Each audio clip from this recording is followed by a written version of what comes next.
1918년 가을, 보스턴의 공기는 승리의 열기로 가득 차 있었습니다. 당시 보스턴 레드삭스는 미국 야구 역사상 가장 강력한 명문 구단이었습니다. 팬들은 매 경기마다 경기장을 가득 메우며 승리를 당연하게 받아들였습니다. 그 찬란한 황금기의 중심에는 한 명의 거대한 존재가 서 있었습니다. 그의 이름은 바로 야구의 신이라 불리게 될 베이브 루스였습니다. 루스는 마운드 위에서 상대 타자들을 압도하는 천재 투수였습니다.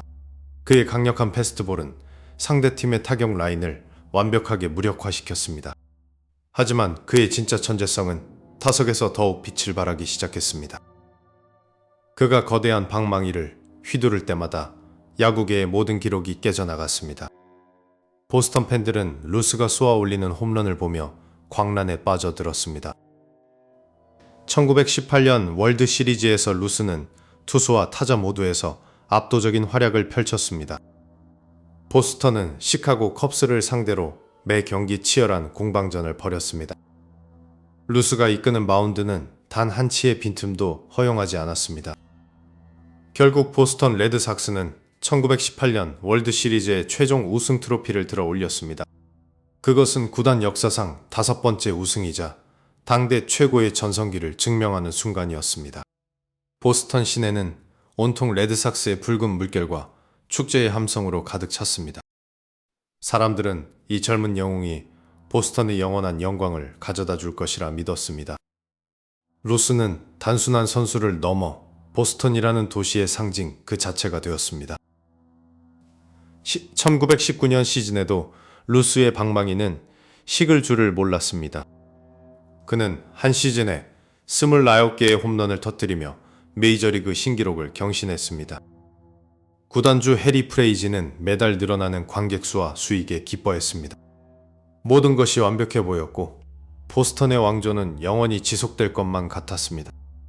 하지만 화려한 조명 뒤편에서는 아무도 예상치 못한 균열이 시작되고 있었습니다. 구단주 해리 프레이지는 사실 야구단 운영보다 뮤지컬 제작에 더 큰 야망이 있었습니다. 그는 브로드웨이 뮤지컬 투자를 위해 막대한 자금이 급하게 필요한 상태였습니다. 프레이지의 시선은 점차 야구장 마운드가 아닌 뉴욕의 극가로 향하기 시작했습니다. 한편 베이브 루스는 자신의 엄청난 활약에 걸맞은 대규모 연봉 인상을 요구했습니다. 이미 재정적 압박을 받고 있던 구단주는 루스의 요구에 강한 불만을 품게 되었습니다. 두 사람 사이의 갈등은 언론을 통해 보도되며 점차 돌이킬 수 없는 강을 건너기 시작했습니다. 뉴욕 양키스의 구단주들은 보스턴 내부의 이 불화를 은밀하게 지켜보고 있었습니다. 양키스는 자금난에 빠진 프레이지에게 거절하기 힘든 은밀한 제안을 던졌습니다. 그것은 보스턴의 영혼이자 메이저리그 최고의 스타를 팔아넘기라는 제안이었습니다. 프레이지 구단주는 밤새도록 자신의 사무실을 서성거리며 깊은 고민에 빠졌습니다. 루스를 매각하는 것이 구단에 가져올 엄청난 파장을 그는 과소평가하고 있었습니다. 보스턴 팬들은 아무런 영문도 모른 채 다가올 비극적인 운명을 전혀 예감하지 못했습니다. 야구 역사상 가장 어두운 계약서가 서서히 프레이지의 책상 위에서 펼쳐졌습니다. 단 한 번의 서명으로 80년이 넘는 피눈물의 역사가 시작되려 하고 있었습니다. 영광으로 가득했던 보스턴의 붉은 태양이 차갑게 저물어가고 있었습니다. 마침내 구단주의 펜촉이 움직였고 보스턴의 기적 같은 황금기는 그 순간 영원히 멈춰 섰습니다. 과연 베이브 루스를 떠나보낸 보스턴 레드삭스 앞에는 어떤 잔혹한 운명이 기다리고 있을까요? 1919년의 보스턴은 더 이상 승리의 환호성으로 가득한 도시가 아니었습니다. 레드삭스의 구단주 해리 프레이지는 야구보다 더 큰 야망을 품고 있었습니다. 그는 보스턴 레드삭스의 구단주이기도 했지만 동시에 뉴욕 브로드웨이의 연극 제작자였습니다. 하지만 그가 제작하던 연극들은 연이어 흥행 실패를 기록하며 막대한 빚을 남겼습니다. 프레이지는 당장 눈앞의 빚을 갚기 위해 거액의 현금이 절실히 필요했습니다. 그의 눈에 들어온 가장 값비싼 자산은 바로 보스턴의 보석 베이브 루스였습니다. 당시 베이브 루스는 이미 메이저리그를 지배하는 최고의 스타로 군림하고 있었습니다. 하지만 루스는 자신의 명성에 걸맞은 더 높은 연봉을 요구하며 구단과 갈등을 빚었습니다. 프레이지는 이 통제불능의 스타를 팔아치워 연극 제작비를 마련하기로 결심합니다. 거래의 상대는 보스턴의 영원한 라이벌인 뉴욕 양키스의 구단주 제이콥 루퍼트였습니다. 1919년 12월 26일 야구 역사상 가장 충격적인 트레이드가 비밀리에 성사되었습니다. 양키스는 베이브 루스를 데려오는 조건으로 보스턴에 12만 5천 달러를 지불했습니다. 이는 당시로서는 상상조차 할 수 없었던 역대 최고 이적료 수치였습니다. 하지만 보스턴 팬들에게 그것은 돈이 아니라 팀의 영혼을 파는 행위였습니다. 베이브 루스는 보스턴을 떠나 뉴욕으로 향하는 기차에 몸을 실었습니다. 전설에 따르면 루스는 보스턴을 떠나며 팀의 저주를 퍼부었다고 전해집니다. 그는 자신이 떠난 후 보스턴이 다시는 우승하지 못할 것이라고 장담했습니다. 해리 프레이지는 그 돈으로 연극 노 나네트를 제작하여 큰 성공을 거둡니다. 구단주는 부유해졌지만 레드삭스의 황금기는 그날로 막을 내렸습니다. 처음에 팬들은 이 위대한 스타의 공백을 금방 메울 수 있을 거라 믿었습니다. 그러나 루스가 떠난 첫 해부터 팀의 성적은 곤두박질치기 시작했습니다. 한편 뉴욕으로 간 루스는 현대 야구의 패러다임을 통째로 바꾸고 있었습니다. 보스턴 팬들은 매일 아침 신문에서 루스의 홈런 소식을 아프게 읽어야 했습니다. 펜웨이 파크의 분위기는 활기를 잃고 무거운 침묵만이 감돌기 시작했습니다. 프레이지는 루스뿐만 아니라 다른 주전 선수들까지 차례로 팔아치웠습니다. 레드삭스는 사실상 양키스의 팜팀이자 선수 공급처로 전락해버린 것입니다. 보스턴은 순식간에 리그 최하위권으로 추락하며 암흑기를 맞이합니다. 사람들은 이것이 단순한 전력 약화가 아니라고 느끼기 시작했습니다. 밤비노 루스를 버린 대가가 독이 되어 돌아오고 있었습니다. 1920년대 내내 보스턴은 단 한 번도 우승권에 근접하지 못했습니다. 반면 뉴욕 양키스는 루스를 앞세워 세계 최고의 명문 구단으로 우뚝 섰습니다. 보스턴의 보물이 뉴욕의 전설이 되는 과정을 지켜보는 것은 고문과도 같았습니다. 프레이지는 결국 팀을 매각하고 보스턴을 떠났지만 저주는 남았습니다. 새로운 주인들이 팀을 재건하려 노력했지만 매번 알 수 없는 불운이 따랐습니다. 경기장의 공기조차 루스의 원혼이 서려 있는 것처럼 무겁게 가라앉았습니다. 팬들은 이제 승리보다 패배하는 법에 익숙해지기 시작했습니다. 이것은 단순한 슬럼프가 아니라 거대한 어둠의 시작이었습니다. 86년이라는 긴 시간 동안 보스턴을 괴롭힐 악령이 깨어난 것입니다.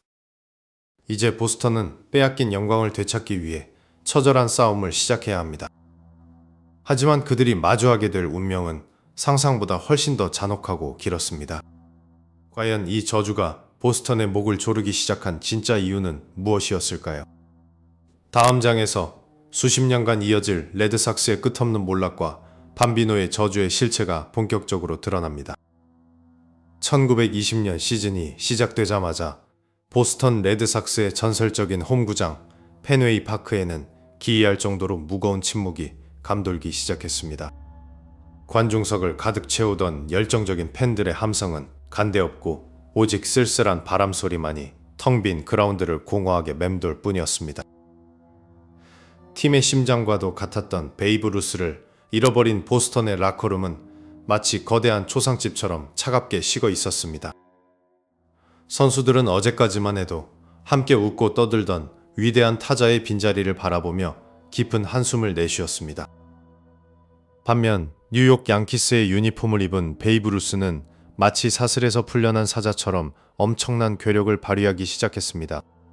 루스는 양키스로 이적한 첫 해에만 무려 54개의 홈런을 터뜨리며 야구계 전체를 거대한 충격에 빠뜨렸습니다. 그것은 당시 보스턴 레드삭스 팀 전체가 기록한 홈런 수보다 훨씬 더 많은 압도적인 수치였습니다. 보스턴 구단주 해리 프레이지는 자신의 잘못된 선택이 불러온 파장을 애써 외면하며 초조하게 담배를 태웠습니다. 그러나 냉혹한 현실은 보스턴 레드삭스를 향해 서서히 파멸 이렁텅이를 드러내고 있었습니다. 어제까지는 우승을 다투던 최강의 명문팀이었던 보스턴은 순식간에 리그 최하위권으로 곤두박질치기 시작했습니다. 경기를 치를 때마다 터져나오는 실책과 무기력한 패배는 보스턴 선수들의 영혼을 완전히 갉아먹었습니다. 반대로 뉴욕 양키스는 베이브 루스라는 날개를 달고 메이저리그의 절대적인 지배자로 군림하기 시작했습니다. 양키스는 매년 승승장구하며 월드 시리즈 트로피를 마치 장난감처럼 손에 쥐었습니다. 보스턴 팬들은 바로 얼마 전까지 자신들의 영웅이었던 자가 라이벌의 심장에서 환호하는 모습을 무력하게 지켜보아야 했습니다. 양키스의 찬란한 영광이 더해질수록 보스턴 레드삭스의 가슴에 새겨진 상처는 더욱 깊고 푸르게 멍들어갔습니다. 이때부터 보스턴의 거리와 선술집에서는 기이한 소문들이 소리 없이 번져나가기 시작했습니다. 루스가 떠나면서 구단에 남긴 보이지 않는 분노가 팀의 거대한 악령을 불러왔다는 흉흉한 이야기였습니다. 사람들은 이 믿을 수 없는 몰락의 연쇄를 단순한 실력 저하가 아닌 무언가 초자연적인 저주로 받아들이기 시작했습니다. 그리고 마침내 미국의 저명한 스포츠 저널리스트들이 이 현상을 한 단어로 규정하며 역사의 전면에 부각시켰습니다. 베이브 루스의 별명이었던 밤비노를 딴 잔혹한 쇠사슬, 바로 밤비노의 저주라는 단어가 세상에 태어난 순간이었습니다. 이 단어는 단순한 수식어가 아니라 보스턴 레드삭스의 모든 선수와 팬들의 영혼을 구속하는 주술이 되었습니다. 우승권에서 멀어진 보스턴은 리그의 흔한 약체팀으로 전락하며 기나긴 암흑기의 터널로 기어 들어갔습니다. 루스를 팔아넘겨 챙긴 돈으로 제작되었다는 뮤지컬들은 흥행에 참패하며 비웃음거리로 남았습니다. 돈을 쫓았던 구단주 해리 프레이지는 결국 팬들의 엄청난 비난 속에 불명예스럽게 팀을 떠나야 했습니다. 그러나 주인이 바뀌고 세월이 흘러도 한번 시작된 저주의 톱니바퀴는 결코 멈출 기미를 보이지 않았습니다. 1920년대가 지나고 1930년대가 도래했음에도 레드삭스의 순위표는 언제나 바닥을 기어다녔습니다. 양키스가 매번 축배를 들 때마다 보스턴의 유망주들은 부상과 불운에 시달리며 무너져 내렸습니다.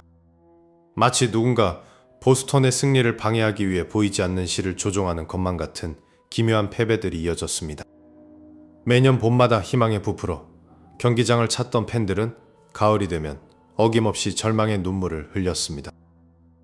밤비노의 저주라는 망령은 단순한 농담을 넘어 보스턴시 전체를 짓누르는 거대한 트라우마로 자리 잡았습니다. 양키스의 루스는 통산 714개의 홈런을 기록하며 전설을 완성한 뒤 명예롭게 은퇴했습니다. 하지만 루스가 남긴 보스턴을 향한 잔혹한 형벌은 그가 유니폼을 벗은 후에도 끝날 기미를 보이지 않았습니다. 새로운 세대의 에이스들이 등장해 저주를 깨뜨리려 도전장을 내밀었으나 운명은 매번 그들을 비웃었습니다. 이길 수밖에 없다고 확신했던 결정적인 순간마다 믿을 수 없는 악재가 터지며 승리를 가로챘습니다. 이제 보스턴 사람들에게 야구는 즐거운 스포츠가 아니라 다가올 비극을 기다리는 고통스러운 의식이 되었습니다. 시간이 흐를수록 밤비노의 저주는 점점 더 정교하고 잔인한 방식으로 구단의 목을 조여왔습니다. 수십 년 동안 쌓인 패배의 기록은 보스턴 레드삭스의 역사 그 자체가 되어 굳어져 버렸습니다. 사람들은 과연 자신들의 생전에 보스턴이 다시 우승하는 모습을 볼 수 있을지 의심하기 시작했습니다. 밤비노의 망령은 펜웨이 파크의 거대한 외벽 너머에 웅크린 채 보스턴을 비웃는 듯 했습니다. 다음 장에서 마침내 우승의 문턱까지 도달한 보스턴을 기다리고 있던 역사상 가장 잔혹한 운명의 장난들이 펼쳐집니다. 1940년대에 접어들며 보스턴은 마침내 저주를 끊어낼 수 있을 것 같은 강력한 전력을 구축했습니다. 팀의 중심에는 마지막 사할 타자라 불리는 위대한 테드 윌리엄스가 서 있었습니다. 1946년 보스턴 레드삭스는 마침내 월드시리즈 무대에 다시 발을 들여놓았습니다. 상대는 세인트루이스 카디널스였고 시리즈는 7차전까지 가는 치열한 접전이었습니다. 운명의 8회 말 스코어는 3대3으로 팽팽하게 맞서고 있었습니다.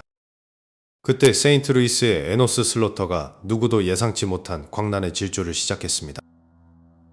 보스턴의 내야수는 공을 잡았지만 잠시 머뭇거리는 치명적인 실수를 범했습니다.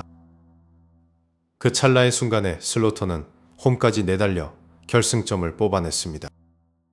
테드 윌리엄스의 첫 우승 도전은 그렇게 허무한 준우승으로 막을 내렸습니다.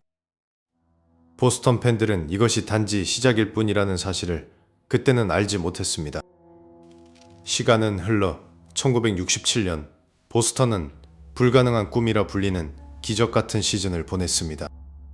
억만장자 구단주조차 포기했던 팀이 리그 우승을 차지하며 다시 한번 월드 시리즈에 올랐습니다. 하지만 이번에도 상대는 보스턴의 천적 세인트루이스 카디널스였습니다. 7차전의 혈투 끝에 보스턴은 또다시 마지막 고비를 넘지 못하고 고꾸라졌습니다. 저주는 마치 살아있는 생명체처럼 보스턴의 발목을 집요하게 붙잡고 있었습니다. 그리고 1975년 야구 역사상 가장 위대한 시리즈 중 하나로 꼽히는 대결이 성사되었습니다. 상대는 당대 최강의 전력을 자랑하던 빅 레드머신 신시내티 레즈였습니다. 시리즈 6차전 보스턴은 패배 직전의 위기에서 기적같은 연장전을 이어갔습니다. 12회 말 포수 칼튼 피스크가 타석에 들어섰고 공을 힘차게 때려냈습니다. 타구는 왼쪽 파울 폴대를 향해 높게 솟구치며 날아갔습니다. 피스크는 타구를 보며 제발 안으로 들어오라고 두 팔을 휘저으며 간절히 기도했습니다. 공은 거짓말처럼 폴대를 맞고 안으로 떨어지며 극적인 끝내기 홈런이 되었습니다. 펜웨이 파크는 거대한 함성과 함께 용광로처럼 끓어올랐습니다. 모든 보스턴 사람들은 이제 저주가 끝났다고 확신하며 7차전을 기다렸습니다. 하지만 다음날 열린 7차전에서 운명은 다시 한번 차갑게 등을 돌렸습니다. 경기 후반까지 앞서가던 보스턴은 신시내티의 끈질긴 추격에 역전을 허용했습니다. 9회 초 신시내티의 조목권이 던진 빗맞은 안타가 보스턴의 가슴을 찔렀습니다. 결국 보스턴은 또다시 한 점 차로 패하며 눈앞에서 우승 트로피를 놓쳤습니다. 기적같은 홈런 뒤에 찾아온 이 패배는 팬들에게 더 큰 상처로 남았습니다. 사람들은 이제 정말로 밤비노의 저주가 실제한다고 믿기 시작했습니다. 결정적인 순간마다 보스턴을 가로막는 이 기묘한 불운은 우연이라기엔 너무나 정교했습니다. 1978년 보스턴은 또 다른 악몽 같은 순간을 맞이하게 됩니다. 라이벌 뉴욕 양키스와의 단판 승부에서 버키 덴트라는 무명 타자에게 홈런을 허용한 것입니다. 보스턴 팬들은 그를 버키 퍼킹 덴트라고 부르며 원망의 화살을 돌렸습니다. 해가 갈수록 우승의 기억은 희미해졌고 저주의 그림자는 더욱 짙어졌습니다. 보스턴 레드삭스는 어느덧 비극의 아이콘이 되어버린 것만 같았습니다. 하지만 운명의 장난은 여기서 멈추지 않았습니다. 1980년대 중반 보스턴은 다시 한번 거대한 기회를 잡게 됩니다. 그것은 역대 가장 고통스럽고 잔인한 패배로 기록될 1986년 월드 시리즈였습니다. 공이 1루수의 가랑이 사이로 빠져나가는 그 순간 보스턴의 심장은 멈춰버렸습니다. 다음 장에서 야구 역사상 가장 악명 높은 실책과 보스턴을 절망의 구렁텅이로 밀어넣은 1986년의 비극이 시작됩니다. 1986년 가을은 보스턴 레드삭스 팬들에게 잔혹한 저주의 사슬이 가장 날카롭게 빛나던 잔인의 계절이었습니다. 뉴욕 매츠를 상대로 월드 시리즈에 진출한 레드삭스는 마침내 86년 만에 우승 반지를 차지할 절호의 기회를 잡았습니다. 시리즈 성적 3승 2패로 앞서가던 보스턴은 운명의 6차전을 맞이하여 뉴욕의 셰이 스타디움 원정길에 올랐습니다. 경기 내내 팽팽한 흐름이 유지되면서 양팀 선수들과 관중석의 팬들은 숨소리조차 제대로 내지 못했습니다. 마침내 연장 10회 초가 시작되자마자 보스턴 레드삭스의 타선이 폭발하며 귀중한 2점을 먼저 뽑아냈습니다. 점수는 5대3으로 벌어졌고 보스턴의 86년 묵은 한이 마침내 풀리기 직전의 순간이 다가왔습니다. 10회 말 매치의 공격에서 순식간에 아웃카운트 2개가 올라가며 보스턴의 승리는 기정사실처럼 보였습니다. 보스턴 전역의 펍에서는 이미 샴페인을 터뜨릴 준비를 하며 팬들이 서로를 끌어안고 눈물을 흘렸습니다. 심지어 중계방송 화면에는 보스턴 레드삭스의 우승을 축하한다는 자막이 성급하게 송출되기도 했습니다. 하지만 밤비노의 유령은 보스턴이 가장 행복감에 젖어있던 바로 그 순간에 조용히 미소를 지었습니다. 아웃 카운트 단 하나만을 남겨둔 상황에서 뉴욕 매치의 연속 안타가 터지며 분위기가 기묘하게 변했습니다. 보스턴의 투수 켈빈 스키랄디의 손끝이 떨리기 시작했고 공은 자꾸만 스트라이크 존을 벗어났습니다. 주자들이 베이스를 채우기 시작하자 보스턴 덕아웃에는 무거운 침묵과 불길한 예감이 감돌았습니다. 이어서 매치의 케빈 미첼이 날카로운 안타를 때려내며 스코어는 순식간에 5대4로 좁혀졌습니다. 여전히 아웃 카운트 하나만 잡으면 끝나는 상황이었지만 보스턴 선수들의 표정은 굳어버렸습니다. 감독은 급히 투수를 밥 스탠리로 교체하며 어떻게든 이 거대한 위기를 진화하려 애썼습니다. 하지만 교체된 투수의 손에서 떠난 공이 포수의 미트를 벗어나 뒤로 빠지는 폭투가 발생했습니다. 그 틈을 타 3루 주자가 홈을 밟았고 경기 스코어는 결국 5대5 동점이 되고 말았습니다. 보스턴 팬들의 뇌리에는 수십 년 동안 팀을 괴롭혀온 저주의 유령이 다시 살아 숨쉬는 듯 했습니다. 이제 타석에는 뉴욕 매치의 무서운 타자 무키 윌슨이 들어섰고 승부는 예측할 수 없는 미궁으로 빠졌습니다. 보스턴의 일루수 빌 버크너는 심각한 무릎 부상통을 겪으면서도 팀의 우승을 지키기 위해 필드를 지키고 있었습니다. 투수가 공을 던졌고 무키 윌슨은 끈질기게 파울을 걷어내며 투수와의 풀카운트 승부를 이어갔습니다. 전 세계의 야구 팬들이 숨을 죽인 가운데 운명을 가를 이닝에 10번째 공이 드디어 투수의 손을 떠났습니다. 윌슨이 받아친 공은 둔탁한 소리를 내며 일루수 방향으로 대굴대굴 굴러가는 평범한 땅볼이 되었습니다. 그저 공을 잡아서 1루 베이스를 밟기만 하면 끝나는 초등학생도 처리할 수 있는 너무나 쉬운 타구였습니다. 하지만 빌 버크너가 허리를 숙여 글러브를 뻗은 그 순간 믿을 수 없는 대재앙이 일어났습니다. 느리게 굴러오던 야구공이 버크너의 다리 사이, 즉 글러브 아래를 그대로 통과하여 뒤로 흘러간 것입니다. 야구 역사상 가장 악명 높고 비극적인 실책인 이른바 알까기가 월드시리즈 가장 중요한 순간에 발생했습니다. 외야로 흘러가는 공을 보며 버크너는 절망적인 심정으로 돌아섰지만 이미 상황을 돌이킬 수는 없었습니다. 매치의 2루 주자 레이 나이트가 미친 듯이 홈을 향해 돌진했고 그대로 결승 득점을 올렸습니다. 경기 종료를 알리는 사이렌과 함께 뉴욕 매치 팬들의 광기 어린 환호성이 경기장을 가득 메웠습니다. 빌 버크너는 고개를 숙인 채 터덜터덜 덕아웃으로 걸어갔고 그의 등번호는 너무나 쓸쓸해 보였습니다. 다 잡았던 우승 반지를 눈앞에서 도둑맞은 보스턴 선수들은 그라운드에 주저앉아 머리를 감싸 쥐었습니다.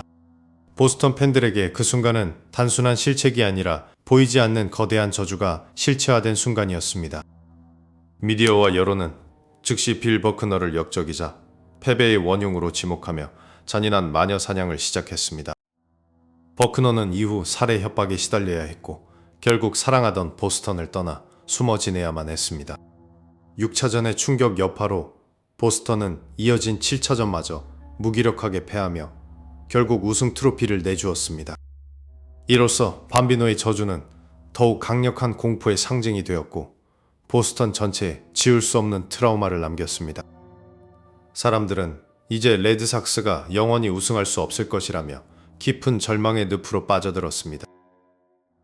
다음 장에서 저주의 그림자가 21세기까지 이어지며 보스턴을 다시 한번 최악의 파멸로 몰고 간 2003년의 비극이 찾아옵니다. 1986년의 참혹한 패배 이후 잔인한 시간은 거침없이 흘러 어느덧 21세기의 문턱에 다다랐습니다. 보스턴 팬들의 가슴 속에 새겨진 깊은 흉터는 세월이 흘러도 결코 아물지 않은 채 남아 있었습니다. 하지만 2003년 가을, 보스턴 레드삭스는 새로운 영웅들과 함께 다시 한번 위대한 도전을 시작했습니다. 마운드에는 당대 최고의 파워 피처이자 보스턴의 절대적인 에이스 페드로 마르티네스가 서 있었습니다. 아메리칸 리그 챔피언십 시리즈는 영원한 숙적 뉴욕 양키스와의 피말리는 단판 승부로 좁혀졌습니다. 운명을 가를 최종 7차전은 양키스의 심장부인 뉴욕의 양키 스타디움에서 성대하게 열렸습니다.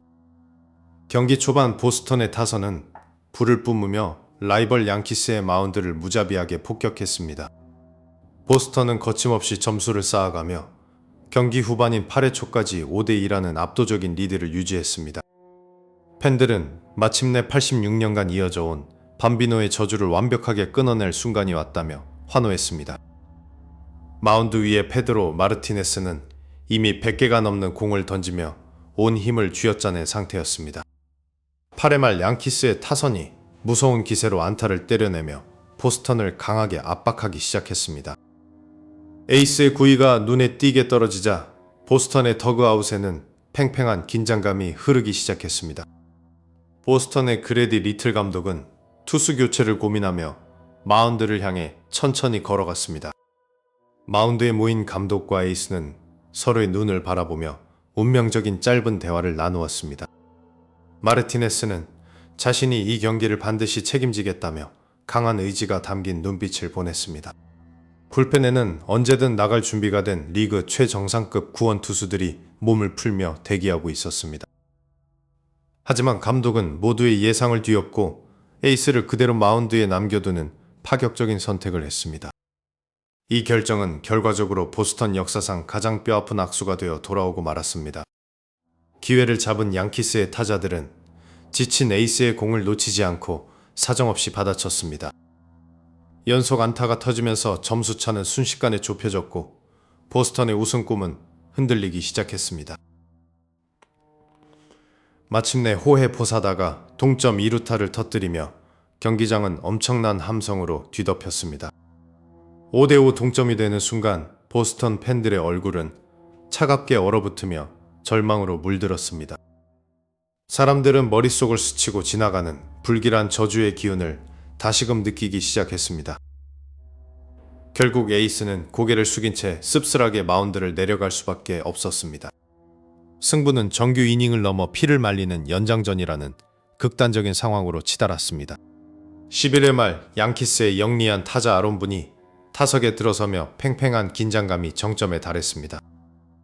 보스턴의 구원 투수팀 웨이크필드는 자신의 주무기인 너클볼을 던지기 위해 심호흡을 했습니다.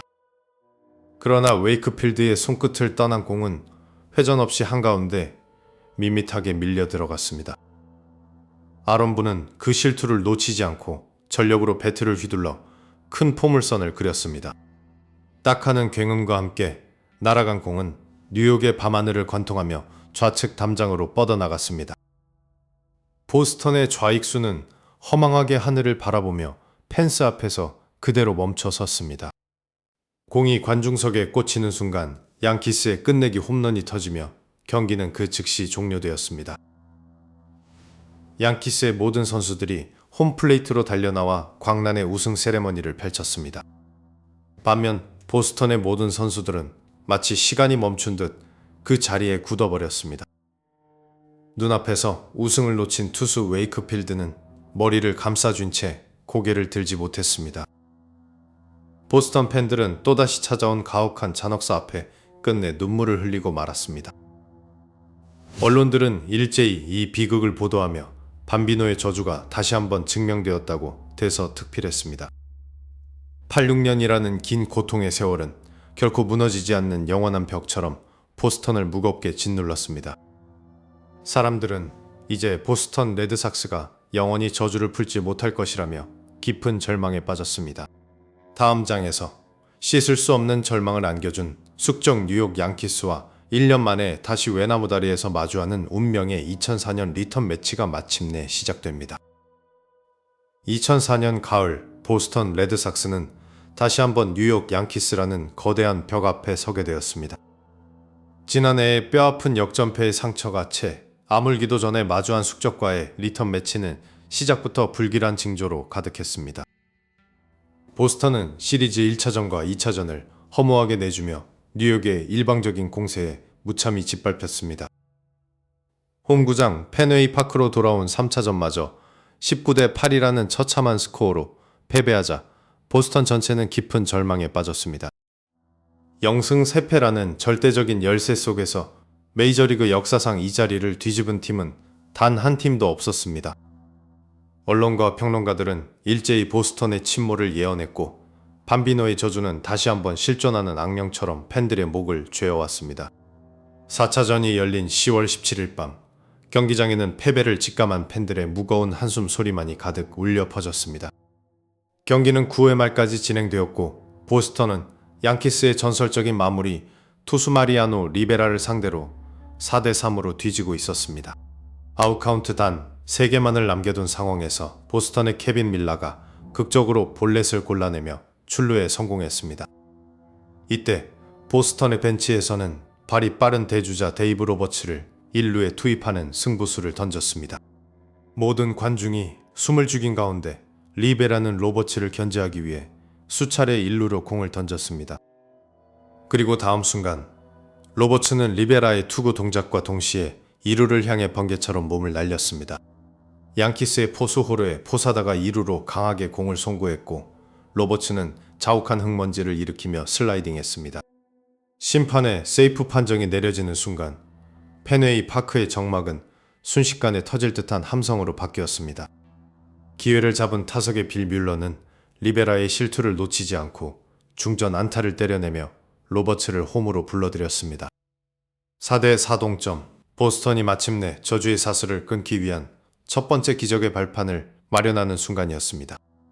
경기는 연장전으로 접어들었고 12회 말 타석에는 보스턴의 거포 데이비드 오티즈가 들어섰습니다. 오티즈는 몸쪽 높은 직구를 거침없이 받아쳤고 타구는 밤하늘을 가르며 우측 담장을 완전히 넘어갔습니다. 극적인 끝내기 홈런으로 4차전을 승리한 보스턴은 마침내 반격의 서막을 위대하게 알렸습니다. 하지만 기적은 거기서 멈추지 않고 다음날 5차전에서도 고스란히 재현되었습니다. 5차전 역시 연장 14회까지 가는 피말리는 접전 끝에 또다시 데이비드 오티즈의 끝내기 안타로 보스턴이 승리를 가져갔습니다. 시리즈 스코어 3승 2패, 불가능해 보였던 역전의 희망이 희미하게 남아 보스턴 팬들의 마음속에 피어나기 시작했습니다. 6차전의 영웅은 발목 힘줄 고정 수술을 받아 제대로 걷지도 못하던 투수 커트 실링이었습니다. 실링은 발목 유니폼 위로 붉은 핏물이 배어나오는 최악의 고통 속에서도 양키스 타선을 침묵시켰습니다. 이른바 핏빛 양말의 투어는 보스턴 선수단 전체의 투지를 불태우는 거대한 도화선이 되었습니다. 실링의 기적적인 호투로 6차전마저 승리한 보스턴은 마침내 시리즈를 최종 7차전까지 끌고 가는 데 성공했습니다. 0승 4패에서 3승 3패로 기세가 완전히 꺾인 뉴욕 양키스는 홈구장에서 공포와 당혹감에 휩싸였습니다. 운명의 7차전, 보스턴의 타선은 경기 초반부터 양키스의 마운드를 무자비하게 폭격하기 시작했습니다. 데이비드 오티즈의 선제 2점 홈런과 자니 데이먼의 말루 홈런이 터지며 점수는 순식간에 벌어졌습니다. 보스턴은 경기 내내 주도권을 놓치지 않았고 양키스 왕조의 몰락을 알리는 거친 축포를 계속해서 쏘아 올렸습니다. 9회 말 양키스의 마지막 공격, 보스턴의 마운드에는 투수 키스 풀크가 버티고 있었습니다. 아웃 카운트 단 하나만을 남겨둔 상황에서 타석의 양키스 타자 루벤 시에라가 풀크의 공을 받아쳤습니다. 빗맞은 타구는 투수 앞으로 굴러갔고 풀크는 침착하게 공을 잡아 1루수로 가볍게 토스했습니다. 메이저리그 130년 역사상 최초의 0승 3패 뒤 4연승이라는 대역전극이 완성되는 역사적인 순간이었습니다. 선수들은 마운드 위로 달려나와 서로를 껴안으며 눈물을 흘렸고 숙적의 안방에서 승리의 찬가를 드높이 불렀습니다. 86년 동안 그들을 괴롭혔던 밤비노의 저주라는 거대한 망령이 마침내 무너지기 시작하는 순간이었습니다. 가장 고통스러운 방식으로 그들을 짓밟았던 숙적 양키스를 그들의 안방에서 무너뜨렸기에 기쁨은 배가 되었습니다. 보스턴 레드삭스는 마침내 아메리칸 리그 챔피언의 자리에 오르며 대망의 월드 시리즈 진출권을 획득했습니다. 다음 장에서 기적의 드라마를 완성한 보스턴이 86년 잔혹사의 마침표를 찍기 위해 마주하게 될 마지막 결전인 월드 시리즈의 막이 오릅니다. 양키스와의 혈투를 끝낸 보스턴 레드삭스의 앞에는 이제 마지막 관문인 세인트루이스 카디널스가 기다리고 있었습니다. 86년이라는 긴 세월 동안 쌓인 원한을 풀기 위해 보스턴 선수들은 그 어느 때보다 비장한 각오로 경기장에 들어섰습니다. 시리즈 초반부터 레드삭스의 방망이는 불을 뿜으며 세인트루이스의 마운드를 초토화하기 시작했습니다. 팬들은 이번만큼은 다를 것이라는 희망 섞인 기대를 품으며 숨을 죽이고 경기를 지켜보았습니다. 레드삭스는 1차전부터 3차전까지 연달아 승리하며 마침내 우승까지 단 한 걸음만을 남겨두게 되었습니다. 하지만 보스턴 사람들은 지난 86년간 겪었던 수많은 배신 때문에 끝까지 긴장의 끈을 놓을 수 없었습니다. 운명의 4차전이 열린 세인트루이스의 부시 스타디움에는 팽팽한 정적이 흘렀습니다. 선발 투수 데릭 로우는 마치 저주를 비웃기라도 하듯 압도적인 투구로 상대 타자들을 요리해 나갔습니다. 경기가 종반으로 치달을수록 경기장의 열기는 뜨거워졌고 역사적인 순간이 다가오고 있었습니다. 9회 말 투아웃 상황에서 마무리 투수 키스 폴크가 마운드에 올랐습니다. 경기장의 모든 관중이 자리에서 일어났고 보스턴 전역의 시계가 멈춘 듯한 착각이 들었습니다. 상대 타자 에드가 렌테리아가 타석에 들어서며 폴크의 공을 매섭게 노려보았습니다. 폴크는 침착하게 공을 뿌렸고 타자의 방망이가 허공을 가르며 땅볼을 만들어냈습니다. 공은 투수 정면으로 굴러갔고 폴크는 그 공을 잡아 1루로 침착하게 던졌습니다. 1루수 더그 미엔트케이비치의 글러브에 공이 빨려 들어가는 순간 86년의 긴 기다림이 끝을 맺었습니다. 중계진은 저주가 풀렸다고 외치며 보스턴 레드삭스의 우승을 전 세계에 선포했습니다. 선수들은 마운드로 달려나와 서로를 끌어안으며 뜨거운 눈물을 흘렸습니다. 그라운드에 쏟아진 레드삭스 선수들은 마치 아이처럼 기뻐하며 승리의 감격을 나누었습니다. 보스턴 시내의 공동묘지에는 우승 소식을 전하러 온 후손들의 발길이 끊이지 않았습니다. 우승을 보지 못하고 세상을 떠난 부모님과 할아버지의 묘비 앞에서 팬들은 소리내어 울었습니다. 드디어 베이브 루스의 유령이 보스턴을 떠나 양키스로 완전히 돌아간 듯한 기분이었습니다. 보스턴 시내에서 열린 우승 퍼레이드에는 수백만 명의 인파가 몰려들어 거리를 온통 붉게 물들였습니다. 수륙 양용차인 더 보트를 타고 행진하는 선수들은 팬들의 환호에 일일이 화답했습니다. 데이비드 오티즈는 마이크를 잡고 보스턴 팬들에게 이 우승이 모두 그들의 공이라고 외쳤습니다. 펜웨이 파크의 외벽을 가득 채웠던 저주의 낙서들은 승리의 축하 메시지로 뒤덮였습니다. 사람들은 이제 더 이상 1918년이라는 숫자를 떠올리며 괴로워하지 않아도 되었습니다. 실패의 상징이었던 레드삭스는 이제 기적과 희망의 아이콘으로 다시 태어났습니다. 밤비노의 저주는 전설 속으로 사라졌고 새로운 역사가 보스턴의 대지 위에 쓰이기 시작했습니다. 86년이라는 긴 시간은 비록 고통스러웠지만 그만큼 우승의 달콤함은 더 컸습니다.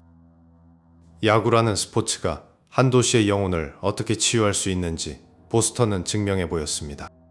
거리마다 울려 퍼지는 응원가는 이제 슬픔이 아닌 환희의 선율로 가득 찼습니다. 가족들은 대를 이어 내려오던 응원의 유산을 이제 웃으며 이야기할 수 있게 되었습니다. 월드 시리즈 우승 트로피는 펜웨이 파크 중앙에 전시되어 찬란한 빛을 내뿜었습니다. 이제 보스턴은 더 이상 패배자의 도시가 아니라 챔피언의 도시로 불리게 되었습니다.